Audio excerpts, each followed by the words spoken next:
Nggak sadar, ternyata sudah nyala videonya. Bentar ya Bapak Ibu, saya minum dulu biar nggak keselak. Minum dulu ya.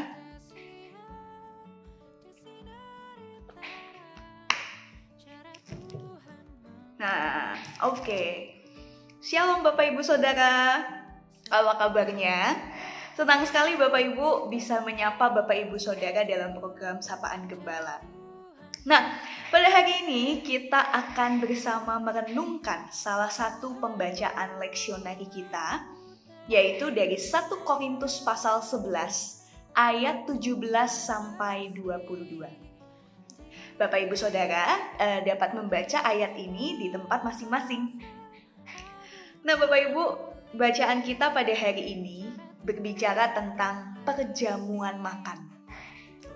Nah ngomong-ngomong makan, siapa nih Bapak Ibu yang sudah rindu makan bersama di luar rumah?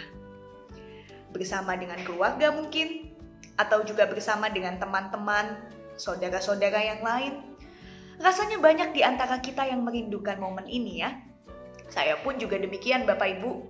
Makanya tadi saya makannya juga sendiri lagi gitu ya. Saya juga rindu Bapak Ibu kita suka makan bersama-sama di gereja gitu ya. Baik itu sebelum atau sesudah persekutuan, sebelum atau sesudah rapat, atau mungkin acara-acara lainnya. Nah ternyata Bapak Ibu soal makan bersama. Dari masa jemaat mula-mula, sudah ada kebiasaan dari pengikut Kristus untuk berkumpul bersama-sama di rumah jemaat, ya. Dan ternyata ada kebiasaan dari mereka untuk memecahkan roti dan juga berdoa bersama. Kita bisa menemukan kebiasaan ini mulai dari kitab Kisah Para Rasul sampai juga dengan jemaat di Korintus. Nah, perjamuan memang menjadi satu kesempatan bagi umat, tidak hanya untuk mengingat rayakan pengorbanan Kristus, tetapi juga untuk bersekutu dan mewujudkan kasih kepada sesama dengan saling berbagi, terutama kepada mereka yang berkekurangan. Nah, akan tetapi sayangnya perjamuan yang menjadi bagian di dalam pertemuan-pertemuan jemaat di Korintus secara perlahan-lahan mulai diselewengkan tujuan dan juga pemaknaannya. Nah, apa saja penyelewengan yang terjadi Bapak Ibu? Kita bisa lihat yang pertama dalam ayatnya yang ke-18.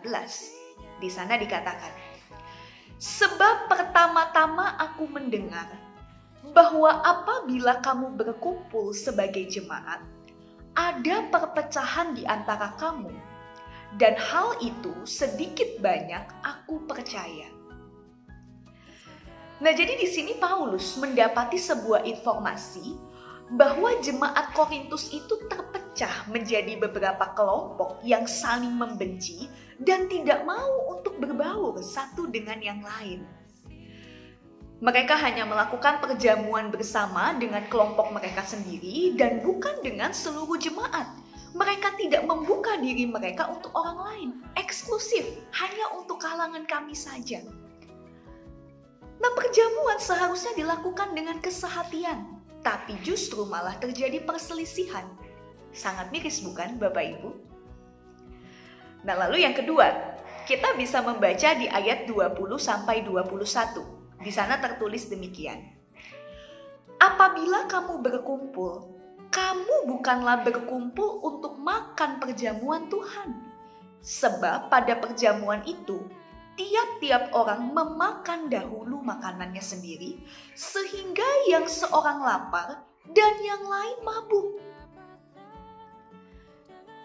Saudara, di sini Paulus juga menerima informasi lain bahwa ada orang-orang berkecukupan yang ketika perjamuan itu diadakan, mereka itu malah membawa makan untuk diri mereka sendiri dan mereka membiarkan orang-orang miskin yang ada di situ kelaparan. Nah, kalau ini yang terjadi, maka esensi dari perjamuan untuk membagi kasih ini menjadi luntur, bukan? Dan yang lebih memprihatinkan lagi adalah ketika ada jemaat yang menyalahgunakan momen ini bukan untuk menyatakan kasih Allah, bukan untuk mensyukuri persekutuan tubuh Kristus, bukan untuk saling berbagi dan menguatkan, tapi justru untuk bermabuk-mabukan. Nah, inilah yang dimaksudkan Paulus dengan mereka ini berkumpul, tapi bukan berkumpul untuk Tuhan. Karena mereka menggunakan kesempatan untuk makan dan minum sepuasnya, untuk memuaskan hawa nafsu mereka saja. Nah, oleh karena itu Bapak Ibu, apa yang bisa kita pelajari dari firman Tuhan pada hari ini? Kita diajak untuk mengingat bahwa perjumpaan kita dengan sesama pengikut Kristus, baik di dalam dunia nyata ataupun dunia maya, merupakan satu kesempatan untuk saling menguatkan, saling menopang, maupun juga saling berbagi hidup. Nah, apalagi di masa pandemi saat ini, di mana ada begitu banyak rekan yang terpapar virus COVID-19, bahkan tidak sedikit di antaranya yang juga mengalami kesedihan mendalam karena kehilangan anggota keluarga. Maka pertemuan-pertemuan kita terutama di dalam ruang virtual justru bisa menjadi sarana bagi kita untuk berbela rasa. Saudara, ingatlah bahwa segala bentuk pementingan diri dan pengabaian terhadap orang lain tidak pernah sejalan dengan identitas kita sebagai pengikut Kristus. Sama seperti Kristus yang mencurahkan tubuh dan darahnya bagi kita, kita pun juga dipanggil untuk berbagi hidup dengan yang lain. Meskipun ruang gerak kita pada saat ini terbatas, tapi masih ada banyak hal yang bisa kita lakukan untuk saling menguatkan dan saling menopang satu dengan yang lain. Rindukah saudara untuk menjadi saluran berkat-Nya? Kiranya Tuhan memberkati kita. Amin. Mari bersama kita berdoa. Ya Tuhan, izinkanlah kami, meskipun di dalam keterbatasan ini, tapi Tuhan, kiranya Engkau mampukan kami untuk senantiasa menggunakan momen-momen perjumpaan sebagai sarana untuk saling menguatkan, sebagai sarana untuk saling berbagi kasih satu dengan yang lain, dan bukan sarana untuk mementingkan diri kami semata. Terima kasih Tuhan, dalam nama Tuhan Yesus kami berdoa dan mengucap syukur. Amin.